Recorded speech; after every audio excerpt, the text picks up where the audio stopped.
Hey guys, just Chanel here. So it is that time of year again. I've been getting so many different questions about like becoming a flight attendant, and I'm just like, why am I getting all these questions all of a sudden? But then I realized that a lot of airlines have opened up their applications for external candidates, and I've heard sometimes people ask what that means, but basically a lot of the times they'll open up the applications to people that already work in the company. Like if you're in ticketing or you're a gate agent or something like that, you have the opportunity to apply first. But now my airline is opening up the application, I think like next week, for external candidates. And then I do follow quite a few flight attendants that work for other companies on Instagram, and theirs are already open.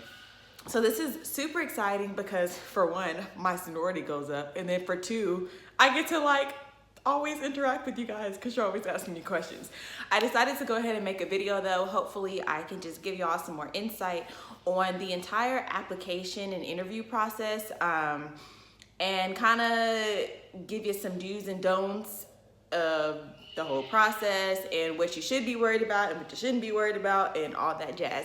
So yeah, let's go ahead and get right into it. So number one, this is the most important thing.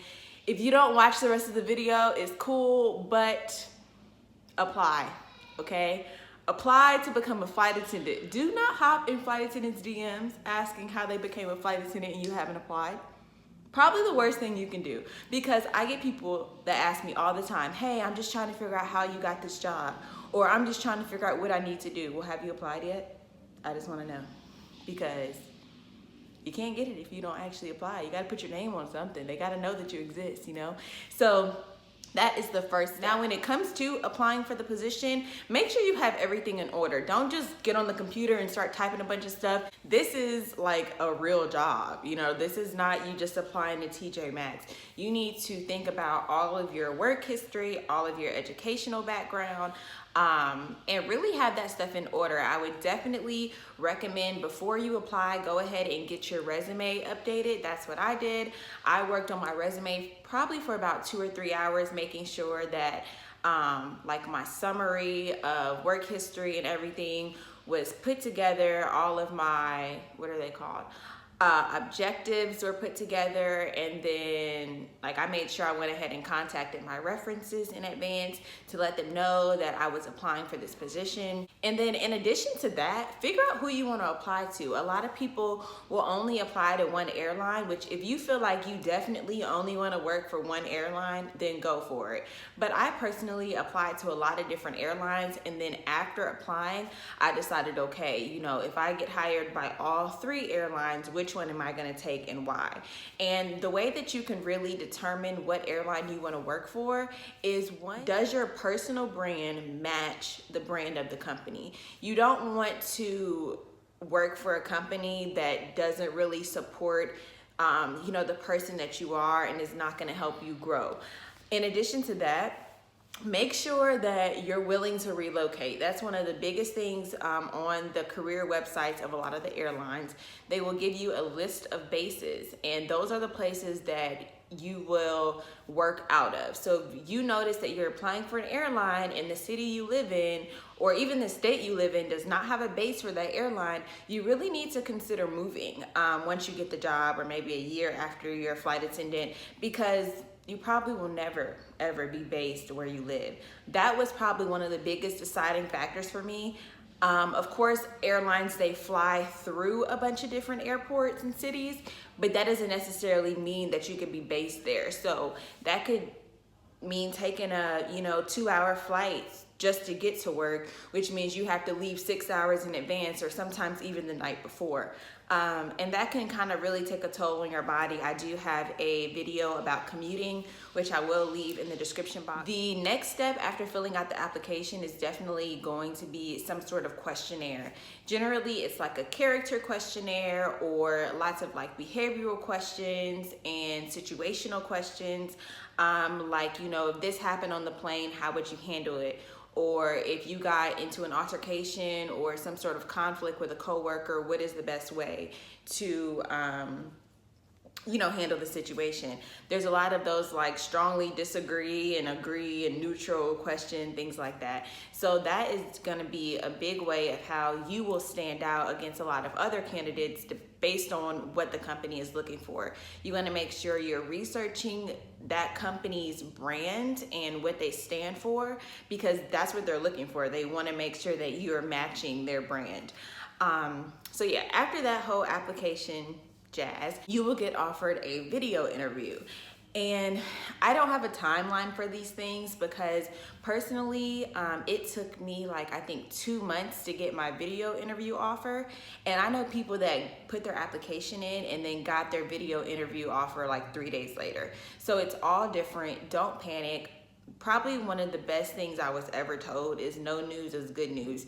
If they say they don't want you, that means they're probably still looking things over. So just be patient. Yeah, I waited, I think it was like 9 or 10 months to actually start training from the time that I applied. Just be patient and pray, okay?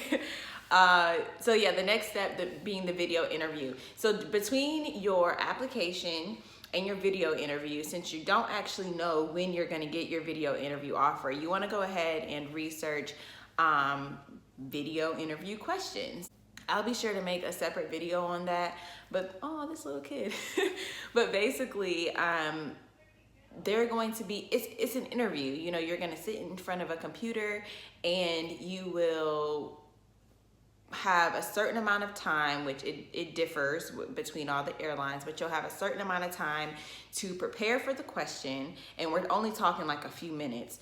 And then you'll have a certain amount of time to answer the question. So this isn't something where you can just blabber off, a whole 5 minutes. You have to really stick to the point. Personally, in my video interview, I had prepared at least like 50 questions that I knew that I could be asked. And I had a little piece of paper with like notes that I taped on the wall as I was doing my video interview to kind of jog my memory of certain things. But yeah, you have to be yourself in the video interview. Make sure you dress appropriately. Yeah, you'll probably do it in your house or in your office, but it's not something where like you can just wear what I'm wearing. Like you need to look like you're going to an interview. After your video interview is the face-to-face interview. And this is a group interview. You will go with, I think I maybe had like, I want to say it was maybe like 50 or something. I think it's always between about 25 and 100, depending on the airline.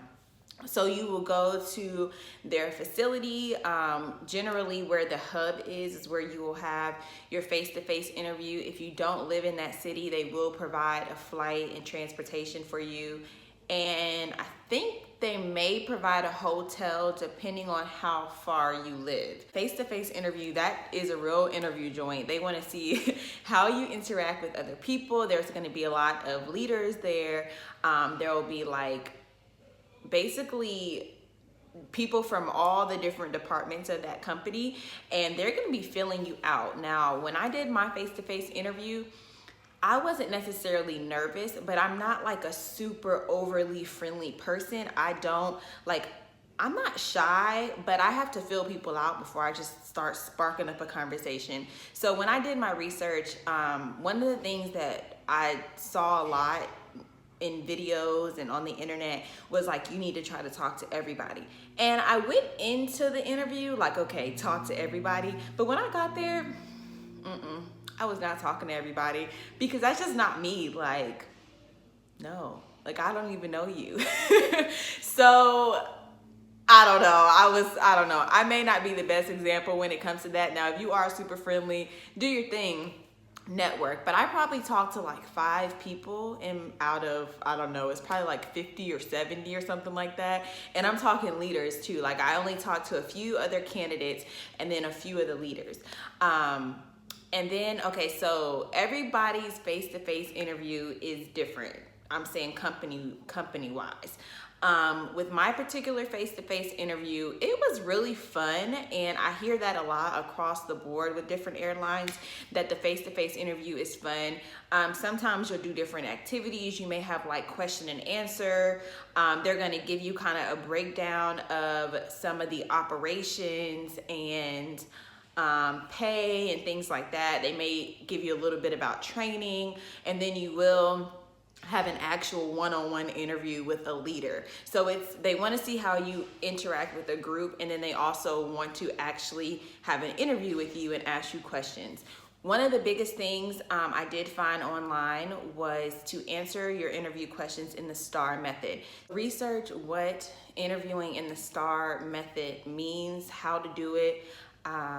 Check out a bunch of different interview questions you find online. Everyone's interview is different. The questions that they use for me, I guarantee will not be the same questions they use for you if you apply this year. And that's just how it is. You know, you can't really cheat your way into this job. You have to be yourself. And hey, I'll be done soon. Okay. Another big piece of advice would be yourself. Like I said, I went into the interview hoping that I acted a certain way, but really I just acted like myself and I got the job. Smiling is something that is important though. When I walk around, I generally don't just smile. You know, I really have to be talking to somebody to be like smiling, but smiling is important. And of course, the way that you look. There were quite a few people in my interview that I was like, wow, you know, like you really showed up like this. If you need to ask for help, like family or friends, and say, hey, I have an interview, you know, can you help me purchase a nice pair of pants or a button-down shirt or something like that, or a nice dress, do that. Don't treat the interview just like, okay, you know, well, I'll put the work in when I get the job. No, it's not like that, or when I get to training. You need to be acting like you are in training at that interview, okay? You need to be like on your P's and Q's, because sometimes they do pick who they want at the actual interview, and then they will, like for instance with me, they waited forever actually. I did my interview in November and I didn't get my training date until 2 weeks before training. So I got my job offer in March, and then I got my training date mid-April. So it requires a lot of patience. On top of being extremely confident. Now, don't be cocky, but you know, don't go in there like with your head down and just like frumpy. I don't know if that's a word, but you know what I mean? Like just real, like not put together. Like, you know, be confident. Like, you know how flight attendants are walking in the concourse and are dressed in heels. You know, we got our coffee in our hand and smiling. Go in the interview like that, okay? Be like, I am the boss, okay? But then when you actually meet the boss, don't run the boss over, because then you're gonna look stupid. Okay, but just know how to work it. Another thing I did, but in this entire process, was look up a lot of like elevator pitch ideas, how to explain myself when it comes to questions like, tell me a little bit about yourself. Really recognizing my strengths and weaknesses. Why am I saying strengths like that? Strengths.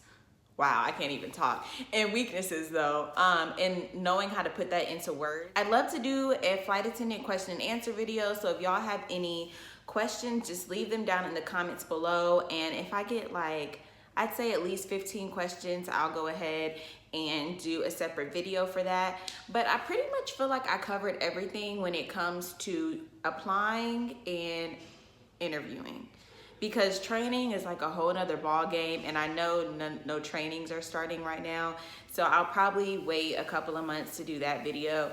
But that's another thing. Don't worry yourself about things you haven't even gotten to yet. Don't worry yourself about training, or what kind of luggage you're gonna get, or what uniform pieces you want, because it don't even matter right now, okay? Save money though, save money, start that now. If you don't have any money saved, you need to plan, because you will be broke, okay? Oh, that's another thing, big thing. If you have a really good job now and you're happy in your job, really consider if this is what you wanna do. Because if it's just for flight benefits, you may be a little bit disappointed with the pay at first. It is one of those jobs where like, you know, you're gonna get a raise pretty often. Within 3 to 5 years, you'll pretty much be able to afford things that you were not able to afford before if you did not take a pay cut. Like for me, for instance, I did take a pay cut with this job from being a nanny, but by the time I hit like 5 years, it would not necessarily be a pay cut anymore. Yeah, but make sure you research pay, because you're gonna need to save, because you will be broke. And oh, another thing, figure out what airlines pay for training too, because that's another thing. A lot of the times throughout your training, you will not get paid at all, and you don't want to be in a position where like you're super excited to get this job, but then you have no money to pay your rent. That's not fun. So yeah, what else? I think I kind of covered a lot of stuff. Hopefully this video helped. Yeah, y'all leave any questions you have in the description box, which I will do another video on. And if I don't answer your comments, like I usually try to answer like a ton of comments actually. But if you have a question that you want answered like right away, DM me on Instagram. I will leave my Instagram information below. And oh, I will also leave the video. The day that I completed my face-to-face interview is the first day I ever filmed a YouTube video. So I will leave that in the description box along with like the commuting video, because commuting is like a whole nother job. And that's another way you can really figure out what airline you want to apply for. And maybe, oh yeah, I have a day in the life video too. That's kind of fun that I did recently. So I think that covers it, guys. Hopefully I wasn't just rambling this whole time. I'm so excited that all of the airlines are hiring. Like, oh my gosh. Oh, and another thing, don't ask me when the applications are opening or whatever. Like, they're coming. I'm telling you, they're coming. Especially for my airline, I'm telling you, it's coming soon. Just keep on checking. And another thing, if you're wondering how to find out, go to the website of the airline. Go to the careers page. Like, if you couldn't figure that out, I'm gonna pray for y'all, because I have people all the time like, how do I find the application? Like, girl, what do you mean? Like, come on, there's a thing, it's called Google. Okay, I'm being mean now. Let me go. I appreciate y'all watching, and I will see you in the next video.